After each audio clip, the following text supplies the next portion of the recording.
नाज़रीन, अगर हुकूमती बयानात को मिलाकर पढ़ा जाए तो दुनिया के सस्ते तरीन मुल्क में महंगाई की वजह से तहरीक इंसाफ को खैबर पख्तूनख्वा के बल्दियाती इलेक्शन में शिकस्त हुई है। अब सवाल ये पैदा होता है कि जिन मौलाना फजलुर रहमान का मजाक इमरान खान एक मखसूस नाम लेकर उड़ाया करते थे, जब उनकी जमात के लोग पेशावर के और दीगर बड़े शहरों के मेयर बनकर काम करेंगे तो उनका वर्किंग रिलेशनशिप, उनका वर्किंग लाइजॉन वजीर आला महमूद खान के साथ कैसा होगा, ये अपने अंदर पॉलिटिक्स का एक बहुत ही इंटरेस्टिंग क्वेश्चन है। पॉलिटिक्स का एक और इंटरेस्टिंग क्वेश्चन ये भी है कि लोग अक्सर ये कहते हैं कि मजहब के नाम पर जो सियासत है उस पर इतना ज्यादा वोट बैंक नहीं जनरेट होता। जमात इस्लामी की मिसाल दी जाती है, लेकिन JUIF ने साबित किया खैबर पख्तूनख्वा के बल्दियाती इलेक्शन में कि यह परसेप्शन भी गलत है। ख्वाजा साद रफीक ने पंजाब के हवाले से एक बहुत अहम स्टेटमेंट दी है। उनका यह कहना है कि बल्दियाती इलेक्शन जो खैबर पख्तूनख्वा में पहले मरहले में करवाए गए हैं, उसके बाद अब पाकिस्तान तहरीक इंसाफ पंजाब के अंदर बल्दियाती इलेक्शन कम अज कम करवाने का रिस्क नहीं लेगी, ताकि पंजाब के अंदर जो स्ट्रांग होल्ड है पाकिस्तान तहरीक इंसाफ का वो भी मुतासर ना हो। और एक खबर यह भी है कि खैबर पख्तूनख्वा के अंदर जो बल्दियाती इलेक्शन का दूसरा मरहला होगा उसके अंदर फौज भी तैनात की जाएगी। और कहा यह जा रहा है कि पहले मरहले के अंदर जो बदनज़मी के वाकयात हुए, जो 5 कत्ल हुए, उनके तदारुक के लिए ऐसा होगा। लेकिन बुनियादी सवाल आज की गुफ्तगू का यह है कि पंजाब के अंदर क्या बल्दियाती इलेक्शन होंगे, और अगर इन बल्दियाती इलेक्शंस को PTI लिंगर ऑन करती है तो मौजूदा बल्दियाती सेटअप जो 31 दिसंबर की रात को खत्म हो रहा है, उसके बाद वापस इख्तियारात क्या उसी ब्यूरोक्रेसी के पास चले जाएंगे जो कभी ये नहीं चाहती थी कि इख्तियारात एक आम आदमी तक मुंतकिल हों। इस पर मुझे आज के प्रोग्राम में बात करनी है। मेरे साथ स्टूडियोज में मौजूद हैं आज मोहम्मद खान मदनी, रहनुमाए पाकिस्तान तहरीक इंसाफ के, जबकि मेरे साथ ज्वाइन किया है आसिफ बाजवा साहब ने, PMLN को रिप्रेजेंट करते हैं, स्काइप पर मौजूद है। आप दोनों का बेहद शुक्रिया। मैं आसिफ बाजवा साहब आपसे गुफ्तगू का आगाज करूंगा। ये बताइएगा कि कैसे देखते हैं आपकी दुनिया के सस्ते तरीन मुल्क में महंगाई की वजह से PTI को शिकस्त हुई है खैबर पख्तूनख्वा में? बिस्मिल्लाहिर्रहमानिर्रहीम। आपका बहुत शुक्रिया, आपने मुझे इनवाइट किया। गुजारिश ये है कि जब हम बात करते हैं ना पाकिस्तान तहरीक इंसाफ की लीडरशिप की, बिलखसूस प्राइम मिनिस्टर इमरान खान साहब की, तो वो कहते हैं कि मैं उसको लीडर ही नहीं मानता जो यूटर्न नहीं लेता, और उसका वो सबूत भी देते हैं। वो साबित करते हैं कि जब इन्होंने 126 दिन का एक लाइव कंसर्ट किया इस्लामाबाद के D चौक में, जो रोजाना शाम को जाते थे और लाइव कंसर्ट करके पूरी पार्टी और पूरे लोग वहां पे नाच गाने का प्रोग्राम था, तो वहां पे कंटेनर पे बैठ के जितने वादे उन्होंने किए, जितने दावे उन्होंने किए, उन सब से यूटर्न लिया और एक भी दावा, एक भी वादा पूरा नहीं किया। ठीक है। आज KP में उनकी गवर्नमेंट को अप्रोक्सीमेटली 9 साल हो चुके, और 9 सालों के बाद जब उन्होंने अपने उन पसंदीदा कंस्टिट्यूएंसीज में जहां पे उनके MNA और उनके MPAs मुंतखब थे, और जहां पे वो ये समझते थे कि हम KP में इन इजला में बल्दियात के इंतखाबात किसी सूरत नहीं हारेंगे। जी हाँ, जिनमें शहराम तरकई, असद कैसर, परवेज खटक सब शामिल हैं, अली अमीन गड्डापुर भी, सारे गवर्नर और चीफ मिनिस्टर और फेडरल मिनिस्टर्स उनके और सूबाई मिनिस्टर्स उनके और MNAs MPAs। अच्छा बाजवा साहब यही रुकिएगा। ये बताइएगा कि कम से कम इन इंतखाबात के नतायज से ये तो साबित हुआ ना कि इन इंतखाबात में किसी किस्म की धांधली नहीं की गई, इंतजामिया को असर और रसूख इस्तेमाल नहीं किया गया, क्योंकि अगर ऐसा होता तो PTI जीत जाती। मैं अर्ज करता हूं सर, गुजारिश ये है कि इन्होंने, चूंकि मरकज में भी उनकी गवर्नमेंट है और सूबा खैबर पख्तूनख्वा में भी उनकी गवर्नमेंट है, आप मुझसे ज्यादा बेहतर समझ सकते हैं कि जिन पार्टीज की सूबे में भी और मरकज में भी हुकूमत हो, वो क्या कुछ नहीं करते। वो फंड्स का बेस, तो इसका मतलब है उन्होंने वो सब कुछ नहीं किया ना बाजवा साहब? नहीं सर, सारा कुछ किया। अच्छा। उन्होंने झूठे वादे किए, उन्होंने उन्होंने असरअंदाज होने की कोशिश की। आप आसिफ जरदारी साहब की स्टेटमेंट पढ़ लें, उन्होंने कहा है कि धांधली हुई है। नहीं और नहीं, वहां के उन्होंने वो लोग उन्होंने उन्होंने 2018 के इंतखाबात के बारे में ये कहा है। मुझे ये बताइएगा कि जो कुव्वतें इमरान खान साहब को बकौल आपके 2018 में जितवा सकती हैं, तो 2021 के बल्दियाती इंतखाबात वो भी खैबर पख्तूनख्वा में, क्या उन्हें ये मैसेज देने के लिए थे कि अगर आपने हमारी लाइन को टो ना किया तो उसके बाद आपके साथ ये सब कुछ सूबाई हुकूमत में और मरकजी हुकूमत में भी हो सकता है? ये बहुत अच्छा क्वेश्चन है आपका, लेकिन मैं इसमें कोट करूंगा। मैं चूंकि एक प्रोफेशनल एडवोकेट भी हूं, पॉलिटिकल वर्कर के साथ साथ मैं एक वकील भी हूं, तो मैं कोट करूंगा मौलाना फजलुर रहमान साहब की आज की स्टेटमेंट को। उनकी स्टेटमेंट को कोट करने जा रहा हूं, इसमें मेरी अपनी कोई स्टेटमेंट नहीं है। जरा मुख्तसर कीजिएगा, मुझे मदनी को भी उन्होंने ये कहा है सॉरी, कि उन कुव्वतों ने जरा सा हाथ उठा लिया है तो बल्दियाती इलेक्शन के रिजल्ट जो हैं एडवर्स आ गए हैं। अच्छा बाजवा साहब, जरा रुकिएगा, यहाँ पर आप अच्छी फाउंडेशन बना चुके अपने केस की। मदनी, दो छोटी छोटी बातें हैं, आप बेशक उनके लंबे लंबे जवाब भी दे सकते हैं। पहला सवाल यह है कि खैबर पख्तूनख्वा में तहरीक इंसाफ को बल्दियाती इंतखाबात के पहले मरहले में शिकस्त क्यों हुई, और क्या इस शिकस्त की वजह से ये बात ठीक है कि अब PTI के जो अरकान सूबाई असम्बली हैं पंजाब में, उन्होंने वज़ीर आला को यह मशवरा दिया है कि यहाँ पर बल्दियाती इंतखाबात में अभी ना जाया जाए? बिस्मिल्लाहिर्रहमानिर्रहीम। बहुत शुक्रिया अवैस साहब आपका कि आपने तहरीक इंसाफ को मौका दिया।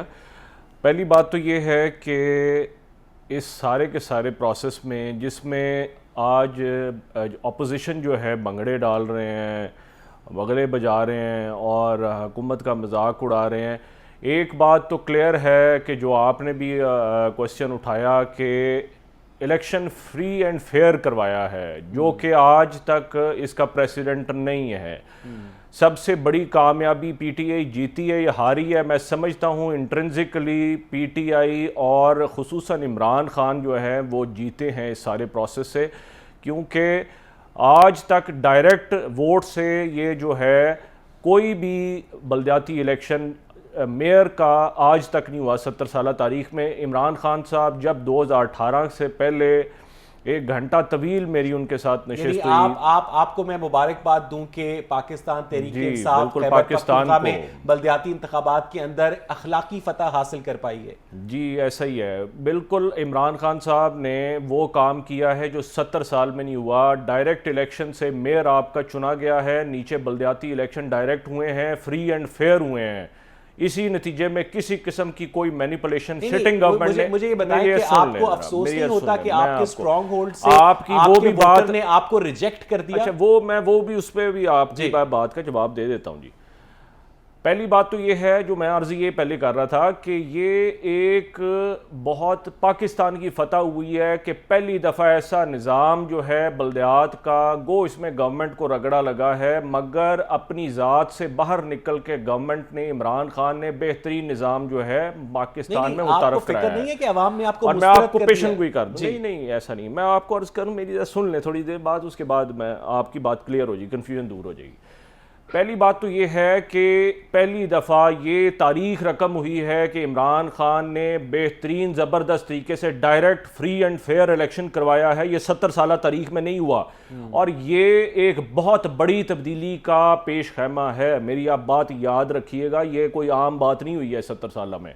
अब आज आपके जो वो दिल में जो लोगों ने रिजेक्ट किया उबल रही है, देखिए मैं समझता हूँ कि इसमें अपोजिशन जीती नहीं है, PTI हारी है, और वो इमरान खान साहब ने भी कहा है गलत फैसलों की वजह से है। और मैं समझता हूँ ये ब्लेसिंग एंड डिसगाइज है। महंगाई की वजह से, इन्फ्लेशन की वजह से, पेट्रोल प्राइस की वजह से, खुले दिल रोटी की कीमत की वजह से, मैं बिल्कुल खुले दिल से मानता हूँ, आप सही कह रहे हैं। इमरान खान साहब भी इसको एडमिट करते हैं। देखें, उसके दो एस्पेक्ट हैं। एक तो इंटरनेशनल एक सिनेरियो है, सारी दुनिया में 2% 3 गुना कीमतें बढ़ी हैं। यहाँ पर सिर्फ एक ही हुक्मरान नहीं, यहाँ पर जो बाइडन भी जो है वो वहाँ पर उसको सुननी पड़ रही हैं, और हर मुल्क के सरबराह को सुननी पड़ रही हैं। हर जगह महंगाई हुई है। दूसरी बात यह है, हमारे मुल्क का जो अशराफिया है, जो कि हर पार्टी, हर अदारे, हर जगह फैला हुआ है, काली बेड़ें फैली हुई हैं, मीडिया के अंदर भी हैं, वो इतने बेरहम हैं, मेजॉरिटी के अंदर, सारे नहीं, वो उनको आम आदमी पे जो 60% खते गुर्बत से नीचे है उस पर तरस ही नहीं आता। ना वो टैक्स देने को तैयार हैं, वो ना हुकूमत के साथ चलने को तैयार है, ना हुकूमत की गुड पॉलिसीज़ को फॉलो करने के लिए तैयार है, बल्कि उल्टा शरारत और नाकाम करने के लिए तैयार होते हैं हर वक्त। तो लिहाजा ये तो मोटा मोटा ब्रेकडाउन है इसका जो महंगाई का है। इसका मतलब ये है कि पीटीआई जो है वो खैबर पख्तूनख्वा के अंदर जो हारी है उस वजह से अब लोग आप पंजाब के अंदर बल्दियाती इलेक्शन नहीं करवाएंगे। नहीं ऐसी बात यहाँ नहीं भी है। महंगाई मार्क है, माय यहाँ वर्ड्स, भी- मार्क माय वर्ड्स, ये इंशाल्लाह होंगे और इंशाल्लाह पीटीआई अपनी गलतियों से सीखेगी, इंप्रूव करेगी, और जिस तरह इमरान खान साहब भी कह रहे थे इंशाल्लाह पीटीआई विल क्या win क्या with गलती flying की? आप colours, लोगों का तो इंशाल्लाह। कोई कसूर ही नहीं है ना, आलमी सतह पर महंगाई हो नहीं, गई। देखिए मैं ये भी नहीं कह रहा कि हमारा कसूर नहीं है, हम वो आपका पुराने क्या- हठधर्मी आपका पे क्या नहीं कसूर है? देखें हम जो है एक एक हल्के से तहरीके हम- इंसाफ के वहां 3-3 उम्मीदवार आजाद हैसियत में खड़े होकर तहरीके इंसाफ को डिवाइड कर आप रहे हैं। देखिए, मैं अभी पूरा ब्रेकडाउन देख रहा था, टोटल अगर वोट्स का आप भी जरा हिसाब किताब कर ले, अभी भी हमारे 2-3 लोग, इसका ये मतलब नहीं है कि पीटीआई का वोट बैंक खराब हो गया, वो इंटैक्ट था, 2-3 हिस्सों में बटा। इसके बावजूद टोटल मैं ब्रेकडाउन देख रहा था, मेरे पास एग्जैक्ट फिगर्स हैं, अगर आप कहें तो मैं पढ़ के सुना दूंगा।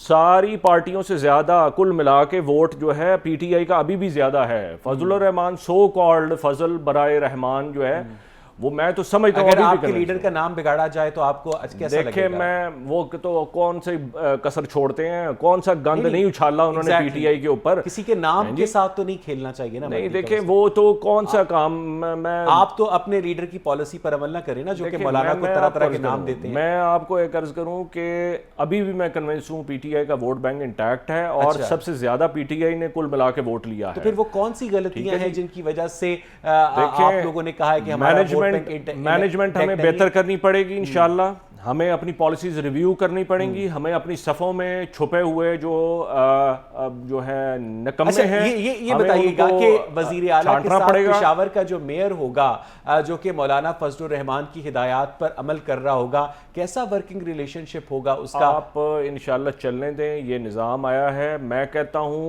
A good heart is better than all the brains of the world, है जी।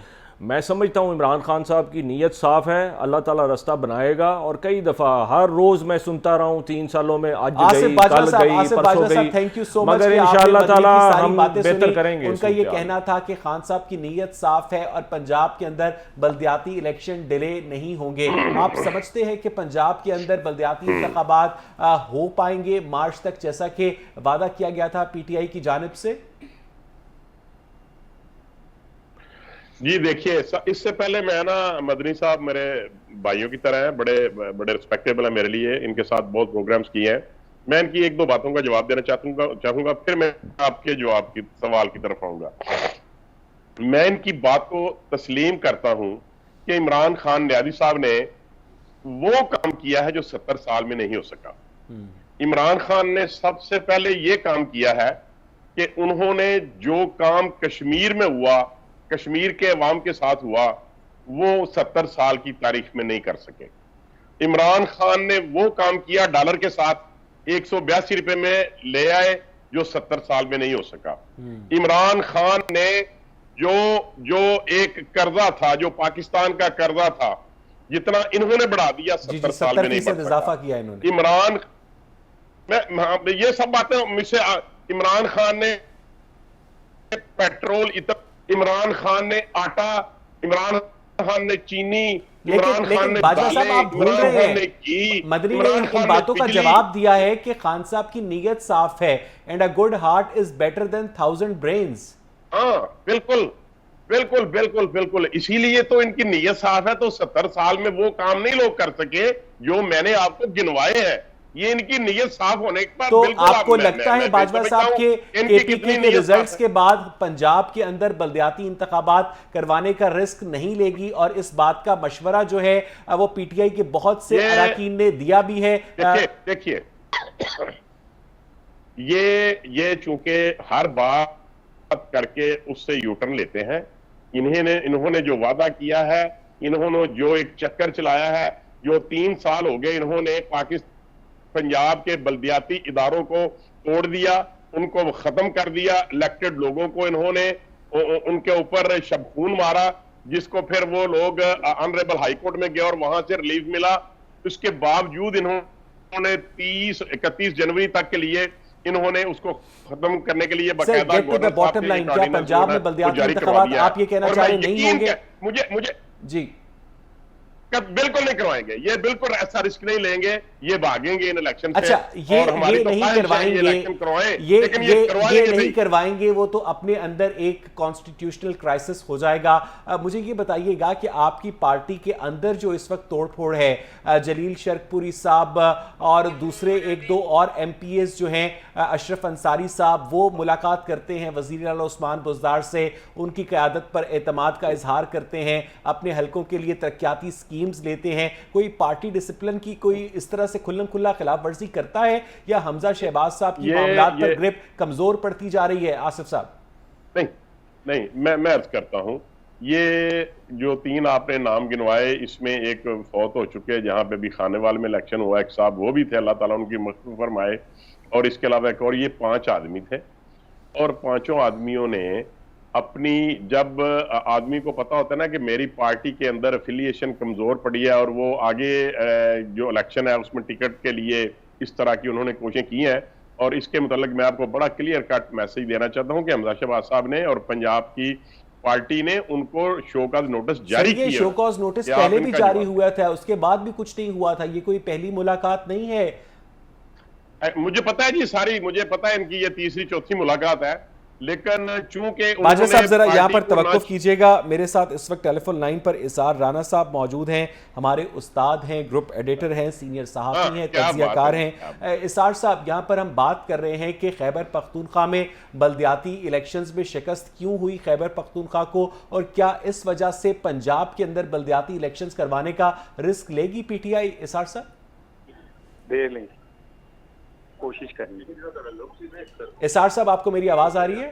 सर 1 मिनट में होल्ड कीजिएगा, मैं बस इजी हो लूं, मैं अभी आपको कर रहा हूं, मैं ट्रैफिक में हूं। इसार साहब से हम दोबारा राब्ता करेंगे। मैं सारी जो आसिफ बाजवा साहब ने बातें की हैं मदनी, मुझे ये बताइएगा कि आप क्या समझते हैं कि इस वक्त पंजाब के अंदर जो बल्दियाती इंतखाबात हैं वो भी नागुज़ीर हैं, और जो इस वक्त colonel retired Mubashir Javed mayor Lahore और उनके साथियों ने कोर्ट में प्ली ली हुई है, अगर वो प्ली कामयाब हो जाती है तो आपका तो बल्दियाती निज़ाम का सारा ख्वाब अथल पथल हो जाएगा। मदनी नहीं, मेरा नहीं ख्याल, और मैं समझता हूँ कि जो उनका टाइम ख़त्म हो रहा है, और उसके बाद एक ये निज़ाम जो है ये बेहतर निज़ाम है। न्यूट्रली भी बात की जाए कि आपका मेयर है या मेयर की जब आप बॉडी उनके है, 30 महीने खा गए तो उनको वो 30 महीने मिलने चाहिए ना मदनी?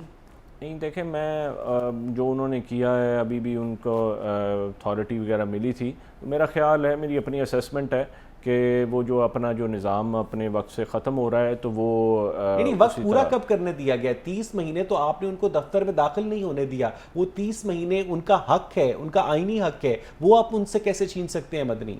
नहीं, देखिए, मैं आपको एक अर्ज़ करूं, पहले जो वो इलेक्शन जो हुआ था वो हम सारों के सामने है, और वो मैंने उसमें ख़ुद जो है पार्टी की तरफ से पार्टिसिपेट किया। मुझे पता है वो कॉपी पेस्ट जिस तरह से वो जैसे भी हुआ था, लेकिन वो इलेक्ट होकर आए थे, उसका नोटिफिकेशन जारी हुआ था इलेक्शन कमीशन की जानिब से, ऑपोजिशन लीडर जो है वो आपकी पार्टी के थे, उनके 30 महीने आप लोग कैसे खा सकते हैं? देखिए, मैं आपको अर्ज़ करूं, मेरा नहीं ख्याल कि ये इसमें कोई ऐसा है, ये मामला सब जुडिस कोर्ट में है, वो ज़्यादा बेहतर उसका फैसला करेंगे। पर मेरी अपनी असेसमेंट है जो मैंने वो आपको बता दी है कि उनका जो टर्नओवर ख़त्म हो रहा है, उसके बाद इंशाल्लाह गवर्नमेंट एक इंशाल्लाह फेयर एंड फ्री इलेक्शन करवाएगी और फ्लाइंग कलर से इंशाल्लाह ताला जीतेगी।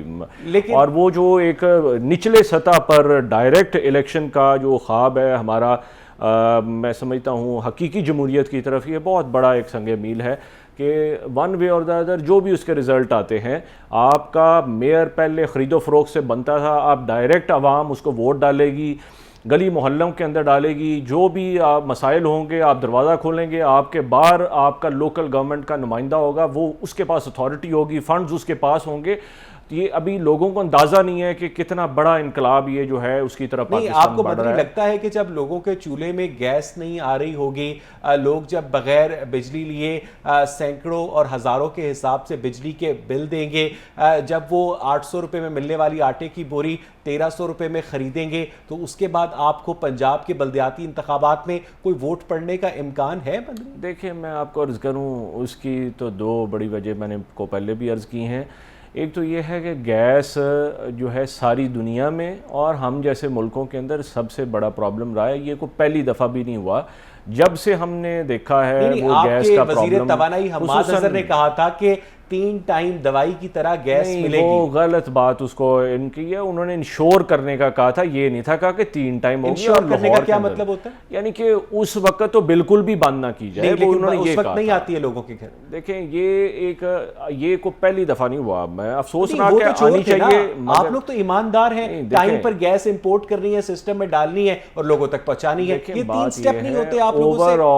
ओवरऑल दुनिया के अंदर भी गैस की रसद जो है वो मुतासर हो रही है, लोगों की यूजेज बढ़ रहा है और सारी दुनिया में प्रॉब्लम्स हैं। मैं इंटरनेशनल चैनल्स देखता हूँ, आप भी माशाल्लाह मुझसे ज़्यादा अवेयर्ड हैं, सारी दुनिया में गैस प्राइसेस का प्रॉब्लम है। मैं जो बाइडन की जो होते हुए देखी अवेलेबिलिटी का गैस के वाले से बिल्कुल है, प्राइसेस का भी प्रॉब्लम है, वो तो बिल्कुल चिट्टे तरीके से जवाब इसका दे रहा मतलब यह है कि पाकिस्तानी जो है वो आपका शुक्रिया अदा करें। नहीं देखिए, गवर्नमेंट जितना अपनी बिसात में रहते हुए पिछले कर्जे उतार के, पिछले साल दिसंबर के अंदर 6 घंटे गैस आती थी, इस साल दिसंबर के अंदर लोगों के घर 2 घंटे गैस आ रही है। ये आपकी बिसात है, आपकी कारकर्दगी बेहतर होने की जगह बदतर होती जा रही है। मदनी, नहीं, मैं आपको अर्ज करूं, इसके 2-3 बड़े फैक्टर्स हैं। एक तो गवर्नमेंट जो है कर्जे उतारने के बाद जो माजी में लिए उनका डेब्ट उतारने, सारा सबसे ज्यादा कर्जे लिए हैं। देखें जी, वो कर्जे किसी ने, एक बंदा भी ये नहीं कह सकता कि वो इमरान खान ने माजी के हुक्मरानों की तरह जेब में डाले हैं। अच्छा, वो पिछले जो कर्जे तो फंदे की तरह का इल्जाम गलत है। नहीं, वो उन्होंने जो है वो उनको अफसोसनाक है, उनको इस तरह नहीं कहना चाहिए था। इमरान खान ने अपनी जात पे कभी जो है, मुझे भी पता है वो नहीं किया। इस सिचुएशन में मदनी, पंजाब के अंदर अगर आप लोग बल्दियाती इलेक्शंस के लिए जाते हैं तो आपको एक रियलिस्टिक पॉलिटिकल वर्कर के तौर पर, खुद आपकी पार्टी के लोगों ने वजीर आला को यह मशवरा दिया है कि अभी हमें पीटीआई को इलेक्शंस करवाने का रिस्क नहीं लेना चाहिए। ये बात गलत है? बात ये है कि हमें हर तरह का मशवरा आता है पार्टी के अंदर। अच्छा, ये मशवरा आया? देखें, हर ये मशवरा आया, ये भी आया। क्यों आया? क्यों आया बताएं। लोगों के स्टेक्स होते हैं, लोगों के और अपने ज़ाती मामलात होते हैं। मैं आपको बताऊं, आपसे भी रिक्वेस्ट है, ये इमरान खान साहब को ये अप्रिशिएट करना चाहिए। वो इस चीज़ से बालातर होके पाकिस्तान के लिए सोच रहे हैं कि पार्टी जीतती है या हारती है, पाकिस्तान को एक अच्छे ट्रैक की तरफ, एक तब्दीली के हकीकी तब्दीली और ग्रास रूट की तब्दीली की तरफ वो लेकर जा रहे हैं। इसके लिए आप लोगों को भी अप्रिशिएट करना चाहिए और इसकी जो लोग इसकी राह में रुकावट है उनको समझाना चाहिए या उनकी हौसला शिकनी करनी चाहिए। देखें, ये कोई जीतेगा हारेगा, मगर पाकिस्तान के अंदर हकीकी तब्दीली की तरफ ये जो है लोकल बॉडीज का इलेक्शन नागुज़ीर है, इसको हमें आना चाहिए। आसिफ बाजवा साहब बदरी बार बार कह रहे हैं कि ये एक तारीख साज मौका है जब पीटीआई ग्रास रूट लेवल के ऊपर बल्दियाती इंतखाबात करवा रही है, तो जो इस्टेब्लिशमेंट की, जो ब्यूरोक्रेसी की, जो मुख्तदर कुव्वतों की ग्रिप है, वो क्या इन बल्दियाती इंतखाबात के बाद ग्रास रूट लेवल पर कमजोर हो जाएगी? बाजवा साहब देखिए, मैं थोड़ा सा रेफरेंस टू द कॉन्टेक्स्ट बात करना चाहता हूँ। मदनी साहब ने बेपनाह दफ़ा ये बात को रिपीट किया है कि हम ग्रास रूट लेवल पे जा रहे हैं और ये बहुत अच्छा एक सिस्टम ला रहे हैं। मैं अर्ज करता हूँ, जो बल्दियाती निज़ाम है ना सर, उसमें 2 बातें होती हैं, यानी मालियाती इख्तियारात, ठीक बात, यानी कि अपने फंड्स को क्रिएट करना और अपने फंड्स को स्पेंड करना। जो 2014 में पाकिस्तान मुस्लिम लीग नून ने बल्दियाती बिल पेश किया, उसमें चेयरमैन को यूनियन काउंसिल के और इवन यूनियन काउंसिल तक के चेयरमैन को, फिर तहसील जो म्यूनिसिपल कमेटी थी उसको, फिर जो मेयर थे उनको, सबको ये इख्तियारात थे कि वो फंड्स क्रिएट कर सकते हैं। आई मीन टू से कि वो टैक्सेस लगा सकते हैं और फंड्स क्रिएट करके उनको अपने तौर पे इख्तियारात दिए गए कि फंड्स को स्पेंड करना भी उनका इख्तियार है, जहां चाहे वो इनको खत्म कर सकते हैं, डेवलपमेंट के काम कर सकते हैं। नहीं, मैं कहता हूं ये कौन सी नई बात है जो ये कह रहे हैं। जरा रुकिएगा, मुझे मैं बताता हूं क्या नई बात है। मैं बताता हूं क्या नई बात है। मत रुक जाए प्लीज, बाजवा साहब रुक जाए। इसार राना साहब, आपको मेरी आवाज आ रही है? इसार राना साहब, आपको मेरी आवाज आ रही है? जी आ रही है, मुझे आ जी रही है। राणा साहब, यहाँ पर हम सवाल ये कर रहे हैं कि क्या खैबर पख्तूनख्वा में शिकस्त के बाद पंजाब के अंदर पीटीआई बल्दियाती इलेक्शंस का रिस्क लेगी इसार साहब? जी देखें, बात यह है कि जो लीडरशिप है ना, वो तो उस इलेक्शन से पहले ही इस बार ये नहीं चाह रही कि किसी तरह ये इलेक्शन हो पंजाब में। और उसकी वजह ये है कि अगर ये निज़ाम पूरी तरह लागू हो जाता है तो अरकान असेंबली की तो छुट्टी हो गई, उन्हें ना तरक्याती फंड मिलेंगे ना उन्हें कुछ मिलेगा, उनसे कहा जाएगा कि आप सिर्फ कानून साजी करें। और फिर अगर यही सारा कुछ हो जाए, किसी ने पूछा हाफिज साहब से कि हाफिज साहब हलवा खाना है, तो उन्होंने कहा तो अंधे किस लिए हूँ, तो अगर आपको हलवा ही नहीं मिलेगा तो फिर आपको रुकन असेंबली बनने के लिए जो करोड़ों रुपए आप खर्च करके आए हैं, यही फार्मूला तो फिर खैबर पख्तूनख्वा के अराकीन असेंबली के ऊपर भी लागू होता है। उन्हें भी चाहिए था कि वो इसमें सर मैं मुझे नहीं रुक जाए बाजवा साहब, प्लीज इसार साहब को अपनी बात कर लेने दे, फिर मैं आपकी तरफ आऊंगा, आप इस बात को जवाब जुमला मेरा सुन ले, एक जुमला सुन ले जी, इसार साहब का भी फायदा होगा, आपको भी जवाब मिल जाएगा जी। सर, केपी में जो इलेक्शन हुए हैं ये इमरान न्याजी साहब ने या गवर्नमेंट ऑफ केपी ने खुद नहीं करवाए, ऑनरेबल सुप्रीम कोर्ट के ऑर्डर की वजह जी इसार साहब आप अपनी बात को कंटिन्यू कीजिएगा। देखें, ये जो मर्जी कहें, इमरान खान ने वो तारीखी कारनामा अंजाम दे दिया है जो इन्होंने 35 साल में नहीं दिया था। उसने बराह रास्त इंतखाब करके बराह रास्त वोट लेके एक ऐसा निजाम दे दिया है जो जिससे मुस्लिम लीग नून भी खौफजदा थी। और ये जो कह रहे हैं ना कि जी ये तो हमने पहले यूनियन नाजमीन को दे दिए थे पैसे कि वो फंड भी लगाएं, वो ये भी करें, तो किया क्यों नहीं उन्होंने? इसलिए नहीं किया कि जो इनके ऊपर अरकान असेंबली बैठे थे उन्होंने वो तो फ्रेंचाइज दे के अपने बालकों को लाके बिठाया हुआ था उन्होंने। अब जब बराह रास्त वोट से आएगा और एक बंदा पूरा मैंडेट लेके आएगा पूरे शहर का, तो उसकी कॉन्फिडेंस लेवल ही कुछ और होगा, वो बात ही किसी और तरह करेगा, वो मूव भी किसी और तरह करेगा। सो मैं ये समझता हूँ कि इमरान खान ने एक इतना बड़ा तारीखी कारनामा अंजाम दिया है। वो ये तारीखी कारनामा क्या पंजाब में अंजाम देंगे इसार साहब? जी बिल्कुल, ये पंजाब की जो क़यादत है वो कतई नहीं चाहती कि इलेक्शन हो, ये डरे हुए, लेकिन इमरान खान ये करवाएगा, ये मेरी बात आप लिख लीजिए, चाहे उसका नतीजा कुछ भी निकले। केपीके के अंदर आप क्या समझते हैं, जब ये इलेक्शन शुरू हुए थे तो एजेंसीज ने रिपोर्ट नहीं दी होगी, जो इदारे हैं जो ये सारा कुछ करते हैं उन्होंने नहीं दी होगी कि केपीके बड़ी में पीटीआई बड़ी मुश्किल पोजीशन में है, लेकिन वो इलेक्शन होने ही होने थे। मेरी इतला है कि उन्हें इमरान खान को ये कहा गया था कि इसके नतीजे बुरे आएंगे और इमरान ने कहा था जो भी हो जाए आप इलेक्शन करवाएं। लेकिन इमरान खान का ट्वीट जो है वो तो आपकी बात की मुखालफत करता है। उन्होंने ये कहा कि हमने गलतियां की उम्मीदवारों के इंतखाब में, इस वजह से हमें शिकस्त हुई। तो बिल्कुल ठीक कहा, इंतखाब इमरान खान ने तो नहीं करना था, इंतखाब तो वहां की मुकामी क़यादत ने करना था। ये तो गलती मुकामी क़यादत की है, इमरान खान की तो गलती नहीं है। ये इमरान खान तो हर कैंडिडेट को यूनियन कौंसिल के नाज़िम का सीवी नहीं देखेगा। ये तो चलिए, बहुत बहुत शुक्रिया इसार राणा साहब, बहुत बहुत शुक्रिया। आसिफ बाजवा और मोहम्मद खान मदनी नाज़रीन, उम्मीद की जानी चाहिए कि जो ग्रास रूट लेवल के इंतखाबात हैं उनकी जो नीयत है वो असल में अवामी मसाइल के हल की सूरत में रिफ्लेक्ट हो। मुझे यहाँ पर एक ब्रेक लेनी है, स्टे विद अस।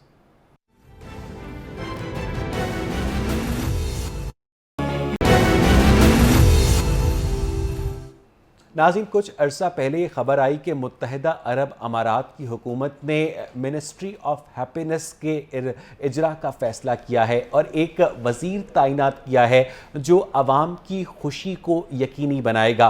दुनिया की जो खुश तरीन ममालिक की फहरिस्त है उसके अंदर इस्लामी ममालिक, उसके अंदर थर्ड वर्ल्ड कंट्रीज़ बहुत नीचे हैं और फ़िनलैंड को और डेनमार्क को दुनिया के खुश तरीन ममालिक का एजाज़ दिया जाता है। अब सवाल ये पैदा होता है कि अगर खुशी कोई टेंजेबल चीज़ नहीं है तो उसे मापने का तरीका क्या है? उसे मापने का तरीका यह है कि आपको इत्मीनान हो कि आपकी अचानक मौत की सूरत में आपके बच्चों की एजुकेशन मुतासर नहीं होगी, आपको हेल्थ फैसिलिटीज़ मिले, आपके साथ पुलिस अफसर जो है वो अच्छाई का और बराबरी का बर्ताव करे, आपके साथ सरकारी दफातर के अंदर नारवा सलूक ना किया जाए, आपको बार बार बिजली की गैस की बंदिश का सामना ना करना पड़े। उसके बाद आपको वो जिंदगी मैसर आती है जिसको हम ये कह सकते हैं कि ये इंसान खुश है। अब यूनिवर्सिटी ऑफ हेल्थ साइंसेज ने एक इनिशिएटिव लिया है। यूनिवर्सिटी ऑफ हेल्थ साइंसेज ने इतलात के मुताबिक 2 साल का मास्टर्स डिग्री प्रोग्राम मुतारिफ करवाया है,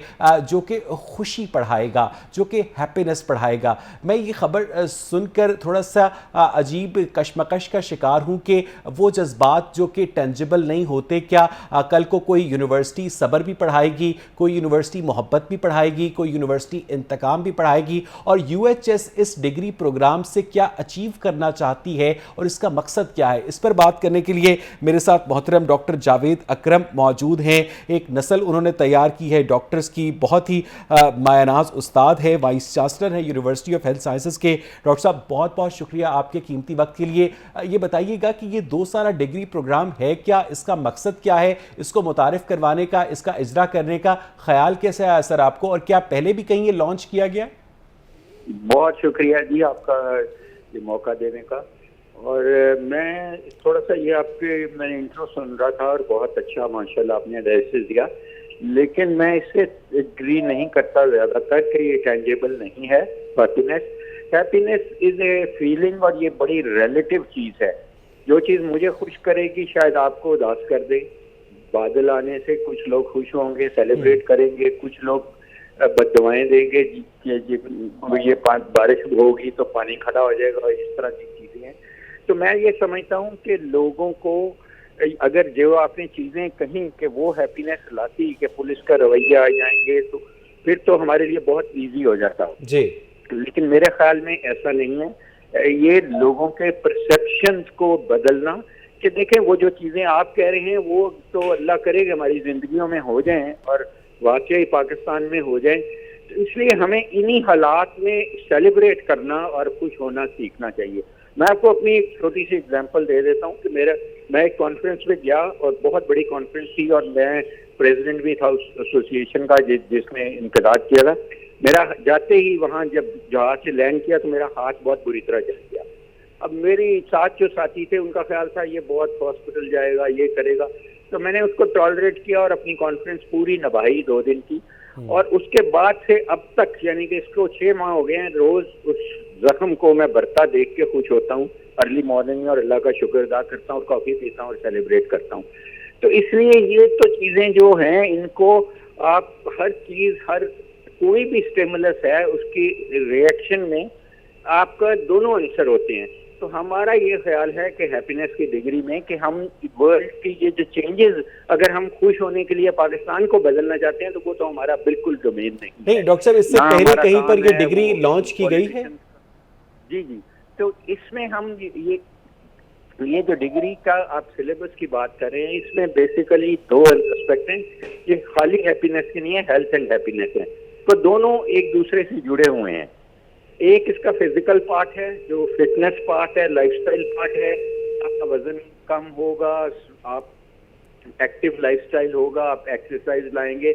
उसमें हमारी फैकल्टी में फिजियोथेरेपिस्ट हैं, ट्रेनर्स हैं, डेंटिस्ट हैं, फिजिशियंस हैं लाइक मी, कि जो आपकी बीमारियों हैं उनसे कैसे बचना है और फिटनेस का मेयार अपने लाइफ का आपने कैसे लाना है, क्वालिटी भी और क्वांटिटी भी। दूसरा पार्ट जो साइकोलॉजिकल है वो ऑब्वियसली साइकोलॉजिस्ट हैं, साइकेट्रिस्ट हैं, बिहेवियरल थेरेपिस्ट हैं, ये सब लोग हैं। और फिर इसके साथ जो जनरल जो सोशियोलॉजी पार्ट है वो भी है कि ह्यूमन इंटरेक्शन में कैसे है, ह्यूमन डेवलपमेंट इंडेक्स कैसे आपने मेजर करना है। इसके डॉक्टर साहब, ये आपने बड़ी सही बात की कि जो फिजियोलॉजिकल बेसिस है कि जब आप रनिंग करते हैं, आप एक्सर्ट करते हैं, आप स्वेट करते हैं तो आपके दिमाग में एंडोर्फिन्स रिलीज होते हैं जिससे आपको एक सेंस ऑफ अकम्पलिशमेंट मिलती है, एक सेंस ऑफ हैप्पीनेस मिलती है। फिजिकल फिटनेस के हवाले से जिस तरह से आपने उसे खुशी के साथ एसोसिएट किया है वो तो बिल्कुल ठीक है, लेकिन जो सोशियोलॉजी के हवाले से हमें बतौर सोसाइटी जिन मसाइल का सामना है उनको किस तरह से एड्रेस करेंगे आप इस डिग्री प्रोग्राम में डॉक्टर साहब? देखिए, मैं वही अर्ज कर रहा हूँ कि देखें जो चीजें आप चेंज कर सकते हैं वो जरूर चेंज करें। अगर घर में आपको कोई बुरी पेंटिंग लगी, इरिटेट कर रही है तो आप चेंज कर लें। अगर बिहेवियर जो है वो चेंज करना है अपने पुलिस वाले का या अपने जो मीटर रीडर है उसका, ये वो शायद आपके बस में नहीं है और हमारी पूरी जिंदगी भी लगी रहे तो मैं और आप तो नहीं वो चेंज करें कि वो वो किसी और का काम है और वक्त के साथ चेंज होगा। हमें उसका इंतजार नहीं करना चाहिए, हमें छोटी से छोटी चीजें सेलिब्रेट करनी चाहिए, ये सिखाना चाहिए। क्योंकि देखें हैप्पीनेस में आपके जो कैटकोलामीन एंडोर्फिन तो जरूरी स्क्रीट करते हैं, लेकिन कैटकोलामीन सर्जेस वगैरह ये कम होती हैं, आपका हार्ट रेट कम होता है, आपका ब्लड प्रेशर कम होता है, और आपके जब ये कैफियत होती है तो ये, और हमने ये साइंटिफिकली प्रूव किया है। डॉक्टर साहब मैं जानता हूं आप एक दफ़ा हमारे प्रोग्राम में आए थे, आप भी माशाल्लाह बहुत फिट हैं, आप अपनी जिस्मानी फिटनेस का भी बहुत ख्याल रखते हैं। किसी भी शोबे में ताल्लुक़ रखने वाला कोई भी हाई अचीवर होता है या नॉर्मल अचीवर होता है, उसका एक पर्सनल बैलेंस होता है IQ का और EQ का, जिसकी वजह से वो अपनी खुशी को जनरेट करता है, अपने गम के लम्हात को बर्दाश्त करता है। तो इसके लिए किसी एक स्पेशलाइज्ड डिग्री की क्या जरूरत है? डॉक्टर साहब मैं इस पर तनकीद नहीं कर रहा, बहुत जबरदस्त इनिशिएटिव है, लेकिन एक नॉर्मल जो IQ का और EQ का रखने वाला जो शख्स है उसके लिए तो ये सारी बातें जो आप बता रहे हैं एक मामूल की बात है। उसके लिए एक 2 साल डिग्री प्रोग्राम लॉन्च करने की क्या जरूरत है डॉक्टर साहब? सर नंबर 1 के देखें, हमारा जो शोबा है हेल्थ का, we are dealing with life and death situation, we are generally partners in misery, except के जो हमारे ऑब्स्टेट्रिक्स के कोलीग्स हैं, जब वो बच्चा लड़का पैदा करती हैं तो सेलिब्रेट होता है। हम तो लोगों को मैं कहता हूं कि उनकी एक दफा माँ मरती है, हमारी हर दूसरे दिन माँ मर रही होती है। जो अपने माँ की उम्र की औरत मर गई और उस फैमिली से आपका इंटरेक्शन इतना हुआ तो they become a family to us. तो इसलिए हमारे तो हेल्थ में ये बहुत जरूरी है कि how to train yourself to celebrate very small thing. अगर आप इसका वेट करेंगे कि आपका प्राइज बॉन्ड निकल आए, लॉटरी निकल आए तो सेलिब्रेट करेंगे, तो मैं तो एक कप ऑफ कॉफी को बहुत सेलिब्रेट करता हूँ। मेरे लिए एक अच्छी कोई गाना सुनना भी बहुत बड़ी सेलिब्रेशन है। मेरे साथ कोई आपके प्रोग्राम में बात करना भी मेरे लिए बहुत सेलिब्रेशन है। It will decrease my catecholamine surges. और यानी डॉक्टर साहब आप ये कहना चाह रहे हैं कि मुस्तकबिल की फिक्र में हाल को माजी ना बनाया जाए? बिल्कुल सर, अगर आप अच्छे मुसलमान हैं तो बिलीव नहीं आप खुश रहेंगे। मैं आपको उसकी वजह बताता हूँ। जब आपका एक्सीडेंट भी हो जाएगा तो आप ये कह के टाल देंगे कि यार अल्लाह को यही मंजूर था और हो गया। वाकई होना भी तो अल्लाह की मर्जी थी ना। एज ए मुसलमान हमारा यकीन है अगर मेरा कोई मर भी जाएगा तो मैं कहूँगा कि रिग्रेट किस चीज की, मतलब मैं इसको अमेरिका में ले जाता, यूरोप में ले जाता, टॉप के डॉक्टर्स में ले जाता, इसने मरना ही था, इतनी उम्र थी। तो देखें ये बहुत बड़ी बात है मुसलमान के दौर में, लेकिन हमें यकीन नहीं होता। हम समझते हैं हम चीजें बदल सकते हैं, बदलने वाली जात अल्लाह ताला है। हम कोशिश और नियत जरूर कर सकते हैं। और दूसरा अर्ली मॉर्निंग का जो मैं आपको बता रहा हूँ कि that is the worst time in any human. अच्छा डॉक्टर साहब आखिरी सवाल मैं करना चाहूँगा कि मुझे आपकी बातों से बहुत एक पॉजिटिव एनर्जी मिली है, लेकिन कहीं ना कहीं मुझे एहसास हो रहा है कि ये सारी बातें करके आप लोगों को जो करंट सरकमस्टांसेस है उनसे कहीं ना कहीं आप अलूफ कर रहे हैं, उन्हें लाताल्लुक कर रहे हैं। जब हम अपने ऊपर होने वाले जुल्म के ऊपर रिस्पॉन्ड नहीं करेंगे, उसे एज इट इज़ एक्सेप्ट कर लेंगे, तो हम उस निज़ाम को चेंज करने के लिए जिद्दोजहद कैसे करेंगे? डॉक्टर साहब अगर किसी का प्यारा पुलिस मुकाबले में मारा जाता है तो वो उसे खुदा की रजा तस्लीम कर कर बैठ जाएगा, तो कानूनी जंग कौन लड़ेगा? डॉक्टर साहब देखें वो तो देखें हमारे दीन में भी है कि आपके हकूक है ना, वो तो आप पूरे करेंगे। देखें वो हम नहीं पढ़ा रहे, टू बी ऑनेस्ट। इस डिग्री का वो हिस्सा नहीं है रिवेंज के आपने किस तरह, इस डिग्री का वो हिस्सा ही नहीं। वो सोशल साइंसेस का हिस्सा होना चाहिए या पॉलिटिकल साइंसेस का हिस्सा होना चाहिए। वहाँ हमारे पॉलिटिशियंस को पढ़ना चाहिए, उनकी ट्रेनिंग होनी चाहिए। और मैं समझता हूँ कोई भी अच्छा पॉलिटिशियन, डॉक्टर या कोई भी नहीं बन सकता जब तक अच्छा मुसलमान। ठीक बात। इसीलिए हमने उलमा इकराम को इस डिग्री के फैकल्टी में डाला हुआ है। और मैं समझता हूँ कि ये चीज जो है ये हमें सर्कमस्टांसेस, आप बिल्कुल सही कह रहे हैं, हम उनको कभी भी नहीं कह रहे कि वो नहीं चेंज होना चाहिए। अल्लाह करे कि हमारा मुल्क जन्नत बन जाए, हम जन्नत से भी बेहतर हों, लेकिन वो हमारे तो इस डिग्री प्रोग्राम में रिलीजन को भी पढ़ाया जाएगा डॉक्टर साहब? डिग्री का ये स्कोप है डॉक्टर साहब इस UHS के इस डिग्री प्रोग्राम में रिलीजन को भी एज अ सब्जेक्ट पढ़ाया जाएगा? Please absolutely. इसमें हर मुनका फिक्र के हैं आलिम और उनका। वैसे तो हमने कुरान को as a as an undergraduate subject ले लिया है, उसको टेस्ट भी करते हैं। बहुत बहुत हमारे शुक्रिया ख्याल डॉक्टर में जावेद अकरम। मेरे पास मजीद वक्त होता तो आपके इस शानदार इनिशिएटिव के ऊपर मजीद बात करते, लेकिन एक बहुत अच्छा इनिशिएटिव यूएचएस ने लॉन्च किया है जिसमें उन्होंने हेल्थ एंड हैप्पीनेस के ऊपर एक 2 साल का डिग्री प्रोग्राम लॉन्च किया है और उम्मीद की जानी चाहिए कि ये कामयाब होगा। मुझे यहाँ पर एक ब्रेक लेनी है। Stay with us. Welcome back नाज़रीन। प्रोग्राम के आखिरी हिस्से में मुझे हमेशा की तरह एक बहुत शानदार किताब का आपसे तारुफ करवाना है और वो है शौकत सिद्दीकी साहब का लिखा हुआ नावल जांगलूस। इसे उर्दू ज़बान के ज़ख़ीम तरीन नावलों के अंदर शुमार किया जाता है, बल्कि कुछ लोग तो इसे पंजाब की अलिफ लैला भी कहते हैं। आपको याद होगा कि इससे पहले हम इसी प्रोग्राम में खुदा की बस्ती का भी जिक्र कर चुके हैं, जो शौकत सिद्दीकी ने 1957 के ईरा में लिखा था और ख़ुद वो उर्दू स्पीकिंग फैमिली से थे। और जिस तरह से 1977 में पब्लिश होने वाले इस नावल जांगलूस के अंदर सिर्फ और सिर्फ शौकत सिद्दीकी ने वस्ती पंजाब के कल्चर को फोकस किया है, यहाँ की रिवायात को फोकस किया है, यहाँ के लोगों की इंटरैक्शंस को फोकस किया है। वो अपने अंदर मानवियत और जाज़बियत का एक अलग से समंदर रखता है। उन्होंने पूरे मुल्क की जगह सिर्फ और सिर्फ पंजाब के कल्चर को इस नावल के अंदर दिखाया है, जो बेसिकली 2 कैरेक्टर्स के गिर्द घूमता है। एक का नाम लाली है और एक का नाम रहीम दाद है। दोनों कैदी हैं, दोनों जेल से फरार होते हैं और उसके बाद वो पनाह ढूंढने के चक्रों में मुख्तलिफ जराइम पेशा अफराद के हत्थे चढ़ते हैं और उन जराइम पेशा अफराद को उस इलाके के जो पावरफुल अफराद हैं, जो एरिस्टोक्रेसी है, जो जागीरदार हैं, वो उनको इस्तेमाल करते हैं। और बहुत खूबसूरती से शौकत साहब ने इस नावल के ज़रिए उन इस्तेहसाली कुव्वतों का जिक्र किया है जो आज भी उसी तरह से पूरी आबोताब के साथ मौजूद हैं जो तब मौजूद थी जब ये नावल लिखा गया था। अब सवाल ये पैदा होता है कि शौकत सिद्दीकी का नावल जांगलूस आजकल के ज़माने में एक तालिब इल्म के लिए, एक उर्दू ज़बान के कारी के लिए क्यों रेलेवेंट है? उनका नावल इसलिए रेलेवेंट है कि जब तक आप उन मुजरिमों के उन नफ्सियाती अवामिल का मुताला नहीं करेंगे जो उन मुजरिमों को मुजरिम बनाते हैं, तब तक हम मुजरिमों को सज़ा तो देते रहेंगे, लेकिन हम एक जुर्म से पाक मुआशरा कायम करने में हमेशा नाकाम रहेंगे, जो कि इस किताब जांगलूस का मरकज़ी मुद्दा है। आज का प्रोग्राम देखने के लिए शुक्रिया।